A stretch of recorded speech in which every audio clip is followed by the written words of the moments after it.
सोचिए, एक उभरती हुई नेता एक बहुत ही महत्वपूर्ण चुनाव के बीच में है और उसे एक ही दिन में एक के बाद एक कई बार गिरफ्तार किया जाता है। अच्छा। पहले कुछ मामूली आरोपों में, फिर जमानत मिलती है, फिर से गिरफ्तारी और आखिरकार एक बहुत ही कड़े राष्ट्रीय सुरक्षा कानून के तहत जेल। ये तो किसी फिल्म की कहानी ज्यादा लग रही है। बिल्कुल, पर यह हकीकत है और आज हम 1991 के अंत में हुई इसी नाटकीय घटना की तह तक जाएंगे।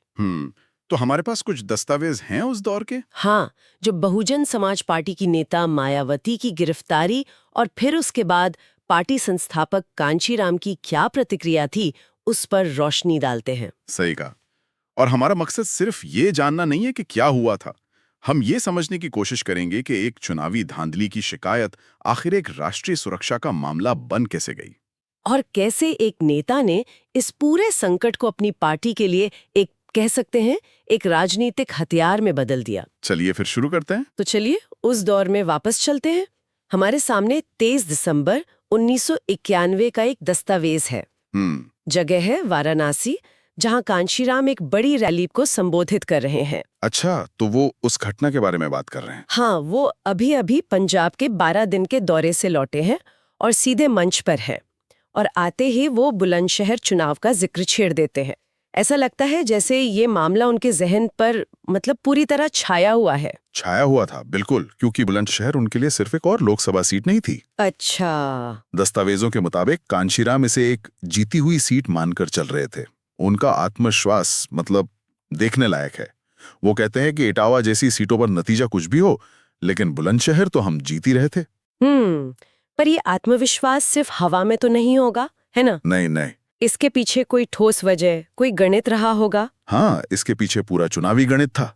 वो अपने भाषण में इसका पूरा ब्यौरा देते हैं। क्या बताते हैं वो? वो बताते हैं कि बुलंदशहर में कुल 970 बूथ थे। 970। हाँ, इनमें से वो कहते हैं लगभग 230 से 240 बूथ ऐसे थे जहां 50% से ज्यादा वोटर जाटो बिरादरी के थे, जो बसपा का मुख्य आधार मानी जाती थी। बिल्कुल। तो उनका आकलन था कि सिर्फ इन्हीं बूथों के दम पर मायावती आसानी से जीत जाएंगी। ये एक बहुत ही जमीनी और डेटा पर आधारित रणनीति थी। तो उनके हिसाब से गणित बिल्कुल साफ था, जीत पक्की थी। हाँ, लेकिन राजनीति में गणित अक्सर सबसे अप्रत्याशित चीजों से बिगड़ जाता है और इन दस्तावेजों के हिसाब से बुलंदशहर में भी कुछ ऐसा ही हुआ। चुनाव वाले दिन जमीन पर माहौल बिल्कुल अलग था। माहौल तनावपूर्ण हो गया था। कांशीराम के भाषण के अनुसार चुनाव 16 तारीख को था, लेकिन 15 की रात से ही गड़बड़ी शुरू हो गई थी। अच्छा। वो सीधा आरोप लगाते हैं कि 30 से 40 बूथों को रात में ही लूट लिया गया। रात में ही? हाँ, और सुबह जब मतदान शुरू हुआ तो कई जगह से खबरें आने लगी कि बक्से वो पहले से ही भरे हुए हैं। और जाहिर है एक उम्मीदवार के तौर पर मायावती चुप नहीं बैठी होंगी, उन्होंने इसकी शिकायत की होगी। हाँ, और यहीं से कहानी का सबसे नाटकीय हिस्सा शुरू होता है। जब मायावती, जो खुद एक उम्मीदवार थीं, इन धांधलियों की शिकायत लेकर रिटर्निंग ऑफिसर के पास पहुंची तो शिकायत दर्ज करने के बजाय उन्हें ही गिरफ्तार कर लिया गया। एक मिनट, शिकायत करने वाले को ही गिरफ्तार कर लिया गया? हाँ, ये तो अपने आप में ही बहुत अजीब है। ये तो ऐसा हुआ कि आप चोरी की रिपोर्ट लिखाने जाए और पुलिस आपको ही पकड़ ले। बिल्कुल। और दस्तावेज इस घटना की और भी बारीक परतें खोलते हैं। कांशीराम बताते हैं कि जिस एडीएम के सामने मायावती शिकायत लिखवा रही थीं, वो खुद अनुसूचित जाति से थे। अच्छा। लेकिन जो जिलाधिकारी यानी डीएम थे, वो तिवारी थे। और कांशीराम का आरोप है कि डीएम के इशारे पर मायावती के साथ न सिर्फ बदसलूकी हुई, बल्कि उन्हें गाली गलौज और अपमानित भी किया गया। तो ये सिर्फ एक प्रशासनिक कार्रवाई नहीं थी, इसमें एक तरह से सत्ता का प्रदर्शन और अपमान का भाव भी शामिल था। हाँ, बिल्कुल। और गिरफ्तारी का तरीका भी शायद सामान्य नहीं रहा होगा। कैसा था? सामान्य तो बिल्कुल नहीं था। दस्तावेज में साफ लिखा है कि उन्हें गिरफ्तार करने के लिए हजारों की संख्या में पुलिस और मिलिट्री फोर्स बुलाई गई। हजारों में? हाँ, उन्हें चारों तरफ से घेर लिया गया। जरा सोचिए उस दृश्य के बारे में। एक अकेली महिला उम्मीदवार जो चुनावी धांधली की शिकायत कर रही है और उसे गिरफ्तार करने के लिए एक पूरी सेना जैसी तैयारी। ये साफ तौर पर एक संदेश देने की कोशिश थी। ये संदेश देने की कोशिश थी कि आप ताकतवर सत्ता से टकरा रहे हैं। सही बात। ये सिर्फ एक कानूनी प्रक्रिया नहीं, बल्कि एक शक्ति प्रदर्शन था। लेकिन मुझे लगता है कि कहानी यहीं खत्म नहीं हुई होगी। नहीं, बिल्कुल नहीं। प्रशासन इतनी आसानी से कैसे हार मान लेता? आप बिल्कुल सही कह रहे हैं। असल में यहां से प्रशासन और न्यायपालिका के बीच एक तरह की खींचतान शुरू हो गई। कैसे? उन्हें गिरफ्तार करके जुडिशियल मजिस्ट्रेट के सामने पेश किया गया, लेकिन जो आरोप लगाए गए थे वो इतने कमजोर थे कि मजिस्ट्रेट ने उन्हें तुरंत रिहा कर दिया। अच्छा, तो पहली कोशिश नाकाम हो गई। हाँ, कानूनी तौर पर प्रशासन की पहली कोशिश नाकाम हो गई। चलिए, ये तो न्याय की जीत हुई, लेकिन जैसा आपने कहा प्रशासन की जिद कुछ और ही थी। जिद ऐसी थी जो हैरान कर देती है। दस्तावेज के मुताबिक मायावती जैसे ही अदालत से रिहा होकर बाहर निकली, महज 15 मिनट के अंदर गेट पर ही पुलिस ने उन्हें दूसरे आरोपों में फिर से गिरफ्तार कर लिया। 1 मिनट रुकिए, ये तो किसी कॉमेडी फिल्म का सीन लग रहा है। हाँ, लगता तो है। अदालत रिहा कर रही है और पुलिस दरवाजे पर ही दोबारा पकड़ने के लिए खड़ी है। ये कानूनी प्रक्रिया का मजाक उड़ाने जैसा नहीं है? ये मजाकी लग रहा था, लेकिन ये हकीकत में हो रहा था। उन्हें दोबारा मजिस्ट्रेट के सामने पेश किया गया और नतीजा फिर वही रहा। फिर से रिहा कर दिया। हाँ, मजिस्ट्रेट ने उन्हें फिर से रिहा कर दिया। अब प्रशासन के पास सामान्य कानूनी रास्ते लगभग बंद हो चुके थे। 2 बार अदालत उन्हें छोड़ चुकी थी। तो जब सीधे रास्ते से बात नहीं बनी तो उन्होंने कोई बड़ा और ज्यादा सख्त कदम उठाया होगा। बिल्कुल। और जब 2 बार के प्रयास नाकाम रहे तो प्रशासन ने अपना सबसे बड़ा दांव चलाया। क्या किया उन्होंने? उन्होंने मायावती पर राष्ट्रीय सुरक्षा एक्ट यानी NSA यानी रासुका लगा दिया। रासुका, ये तो बहुत ही गंभीर कानून है। बहुत गंभीर। हमें समझना होगा कि रासुका कोई मामूली कानून नहीं है। ये आतंकवादियों, जासूसों या देश की सुरक्षा के लिए, मतलब गंभीर खतरा पैदा करने वालों के लिए बनाया गया है। सही बात। इस कानून के तहत सरकार किसी को भी बिना मुकदमा चलाए लंबे समय तक हिरासत में रख सकती है। और इसका इस्तेमाल एक चुनाव लड़ रही उम्मीदवार पर। हाँ, यही तो बात है। ये प्रशासन द्वारा एक बहुत ही साफ संदेश था कि वे उन्हें एक सामान्य राजनीतिक विरोधी नहीं बल्कि राज्य के लिए खतरा के रूप में देख रहे थे। ये लोकतंत्र में एक असाधारण और बहुत ही खतरनाक कदम था। मुझे एक बात और समझनी है, कांशीराम खुद उस समय एक राष्ट्रीय नेता थे। क्या उन्होंने इस गिरफ्तारी को सिर्फ एक स्थानीय प्रशासनिक कार्यवाही के रूप में देखा?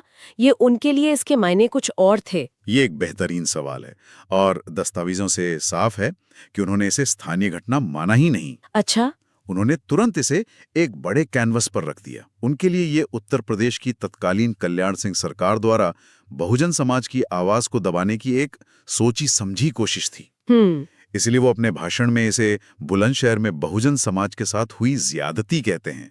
ये शब्द ज्यादती ये बहुत महत्वपूर्ण है। हाँ, क्योंकि ज्यादती सिर्फ एक शब्द नहीं बल्कि एक राजनीतिक आरोप है। बिल्कुल। वो इसे सिर्फ मायावती की गिरफ्तारी नहीं बल्कि पूरे बहुजन समाज पर हमला बता रहे हैं।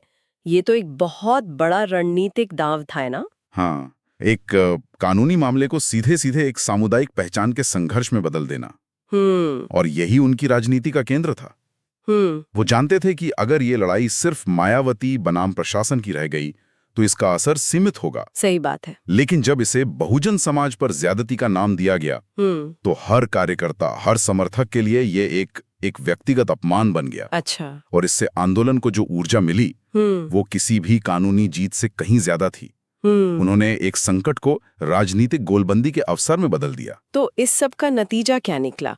मायावती को रासुका के तहत 45 दिनों तक नैनी जेल में रखा गया। 45 दिन। जब वो रिहा हुई तब क्या हुआ? हमारे पास 2 जनवरी 1992 की एक रिपोर्ट है जो इस पर कुछ रोशनी डालती है। रिपोर्ट के अनुसार 45 दिन जेल में रखने के बाद मायावती और उनके साथ गिरफ्तार हुए पंजाब के सांसद हरभजन सिंह लाखा को 31 दिसंबर 1991 की सुबह 8 बजे इलाहाबाद की नैनी जेल से बिना शर्त रिहा कर दिया गया। अच्छा। और उन्हें B क्लास जेल में एक राजनीतिक कैदी का दर्जा दिया गया था। ये तो हुई रिहाई की खबर। लेकिन जैसा हम बात कर रहे थे, कांशीराम के लिए ये सिर्फ एक कानूनी मामला नहीं था। बिल्कुल नहीं। उन्होंने इस रिहाई को अपने कार्यकर्ताओं के सामने कैसे रखा? इसका राजनीतिक इस्तेमाल कैसे किया? उन्होंने इस रिहाई को एक बहुत बड़े राजनीतिक संदेश में बदल दिया। दिल्ली में पार्टी कार्यकर्ताओं को संबोधित करते हुए उन्होंने इस पूरी घटना को पार्टी के लंबे संघर्ष का एक प्रतीक बना दिया। वो इसे एक जीत या हार के रूप में नहीं देखते बल्कि एक सबक के तौर पर पेश करते हैं।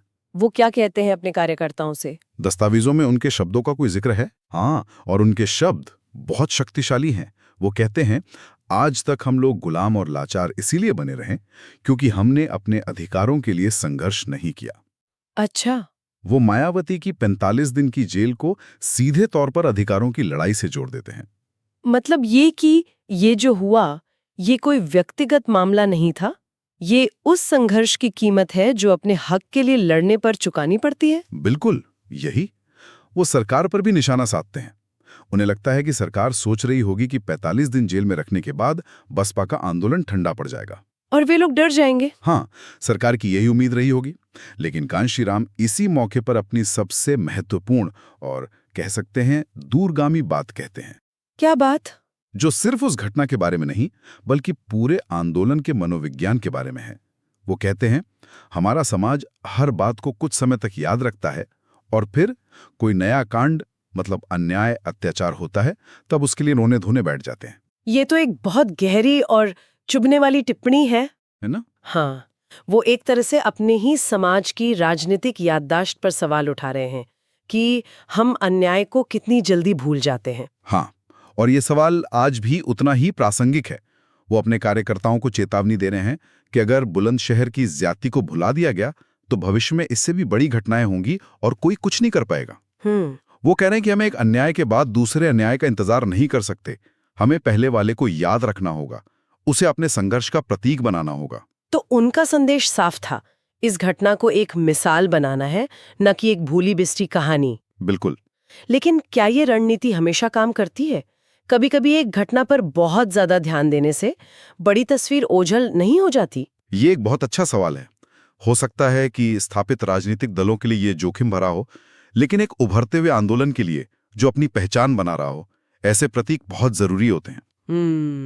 तरह इस्तेमाल करना चाहते थे। और वो अपनी बात को एक ठोस रणनीति से भी जोड़ते हैं। वो सिर्फ याद रखने के लिए नहीं कह रहे। सही कहा आपने।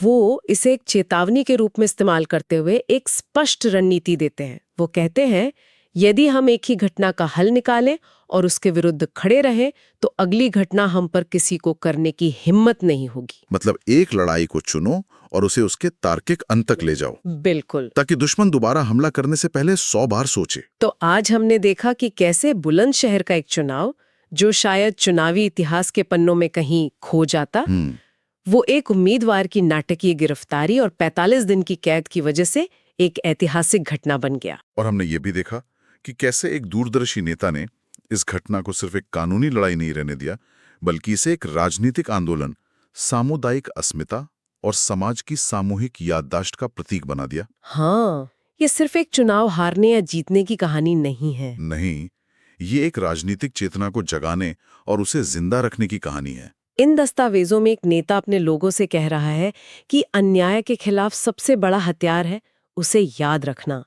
ये बात सोचने पर मजबूर करती है कि किसी भी सामाजिक या राजनीतिक आंदोलन में कुछ खास घटनाओं की यादों की क्या भूमिका होती है और ये याददाश्त किसी समुदाय के भविष्य के रास्ते को कैसे तय करती है।